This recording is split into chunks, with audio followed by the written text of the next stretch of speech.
Hey, I'm Sarah, a 28-year-old graphic designer with a passion for creativity and a baby on the way. Right now, I'm standing in my living room, surrounded by a sea of yellow and green decorations. My best friend, Emily, is up on a ladder, hanging the last of the welcome baby banners. Emily, you're a lifesaver, I call out, rubbing my very pregnant belly.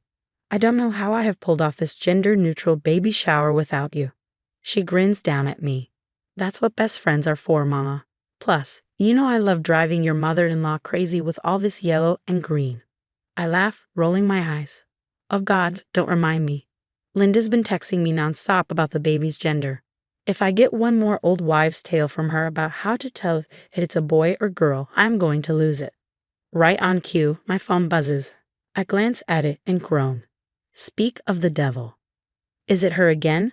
Emily asks, climbing down the ladder. I nod, showing her the screen.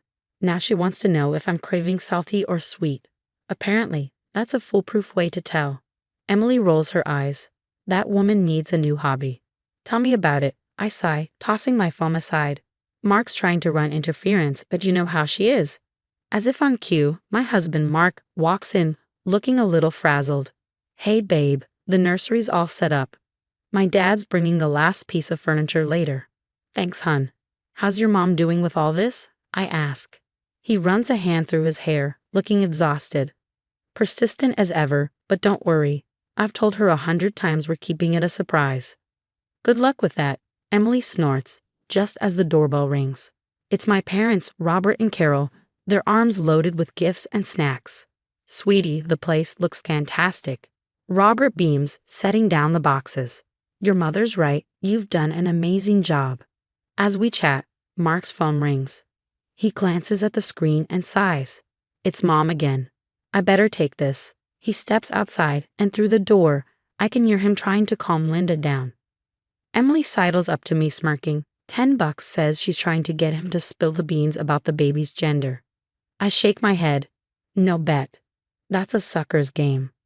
As the day goes on and more friends and family arrive, the house buzzes with excitement. But I can't shake the nagging feeling that Linda's up to something. Every time Mark's phone rings, I tense up. Later that night, as Mark and I are getting ready for bed, I finally bring it up. Hun, is your mom okay? She seems extra intense about the whole gender thing. Mark sighs, pulling me close. You know how she is. She just wants to be involved. But don't worry, I've got it under control. I nod, trying to believe him, but as I drift off to sleep, I can't help but wonder what Linda might have up her sleeve for tomorrow. The morning of the baby shower arrives, and I wake up feeling a mix of excitement and nerves. As I'm getting ready, Mark walks in, looking anxious. Hey, you okay? I ask. You look like you've seen a ghost. He rubs his hand through his hair. Just got off the phone with my mom. She's acting weirder than usual. She kept talking about having a big surprise for us. I don't like the sound of that.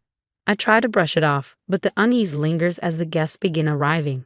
This spread looks amazing, my friend Rachel exclaims, eyeing the buffet. Thanks, Emily really outdid herself, I say, feeling proud. But just then, Emily rushes over, looking flustered. Sarah, we've got a problem. The cake decorator mixed up the order. The cake says it's a boy. What? No, this can't be happening. Don't worry, I've got a plan, Emily assures me. We'll just scrape off the boy part and replace it with baby. Crisis averted. As we're dealing with the cake disaster, the doorbell rings. Mark goes to answer it, and I hear his shocked voice from the hallway. Mom, what is all this? I turn to see Linda barging in, flanked by a small crowd of people I don't recognize. She's holding a bouquet of blue balloons, and there's a man in a white coat beside her. Surprise, darling, Linda announces, practically glowing. I've brought the party to you. What's going on, Linda? I ask, my voice shaking slightly. Well, since you two are being so stubborn about keeping the gender a secret, I decided to take matters into my own hands. Everyone, I'd like you to meet Dr. Thompson, sonogram expert extraordinaire. The man in the white coat gives an awkward wave. Mom, what are you doing? Mark hisses, mortified. I'm revealing the truth, dear, Linda declares proudly. It's a boy, and I have the proof. She pulls out a folder and waves it around for everyone to see. I have the latest sonogram pictures right here, Linda says triumphantly, holding up a folder. Dr. Thompson will examine them and confirm what I already know. I feel my face burning with a mix of anger and embarrassment. Linda, that's enough. This is our baby, our choice. You have no right. Oh, pish posh, Linda interrupts, waving her hand dismissively. I'm the grandmother. I have every right to know. Before I can respond, Emily steps in, trying to smooth things over. Hey everyone, why don't we move on to some fun baby shower games? I've got a great one where we guess the baby's birthday. But Linda isn't having it. She marches straight to Dr. Thompson and thrusts the folder into his hands. Go on, doctor, tell them what you see. The poor man looks mortified. I'm not sure I should. Of course you should. Linda insists. I paid you good money for this. The room collectively gasps, and I see Mark's face turn pale. You did what? Linda realizes her slip up too late. Oh, fine. Yes, I paid him, she huffs, then adds, and I've been talking to your obstetrician too, Sarah, trying to get the truth out of her. But she wouldn't budge, even when I offered a very generous donation. My stomach churns. You tried to bribe my doctor. Linda, that's illegal. Chaos erupts. Mark is in a heated argument with his mother, voices overlapping. How could you do this, Mom? This is a complete violation of our privacy. I was just trying to help. You two are being ridiculous with all this secrecy. I can't take it anymore. I storm out of the room and lock myself in the nursery. Sitting there, surrounded by the soft yellows and greens we chose for our baby, I can still hear the argument outside. This was supposed to be a happy day, but now it's a complete nightmare. It's been 3 days since the baby shower disaster, and I'm still reeling. Sitting at the kitchen table, staring at my phone, I feel numb. Mark walks in and sits beside me. How are you holding up, babe? Honestly, I feel like crap, I say, shaking my head. Your mom violated our privacy, tried to bribe my doctor, and ruined what was supposed to be a special day. Mark sighs, running his hands through his hair. I know, I'm so sorry. I've been trying to talk to her, but she's just not listening. Before I can respond, my phone buzzes. It's Emily. I pick it up. Hey, Em, what's up? Sarah, you're not going to believe this. Remember Dr. Thompson from the shower? I did some dating. He's not a doctor at all. He's an actor Linda hired. I nearly dropped my phone. Are you serious? How did you find out? I recognized him from a local theater production. I called the theater and they confirmed it. His real name is Steve Daniels.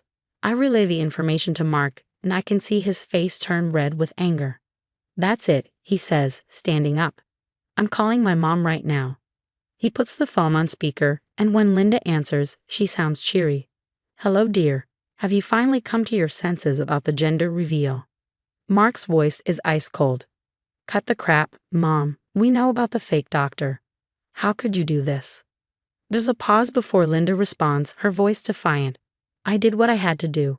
You two were being absurd with all this secrecy. I can't hold back anymore. Linda, he had no right. You violated our privacy and possibly broke the law. Oh, please, she scoffs. I'm the grandmother. I have every right to know about my grandchild. Mark's jaw tightens. No, Mom, you don't. And until you can understand that and apologize, we're going to need some space. He hangs up, leaving a heavy silence in the kitchen.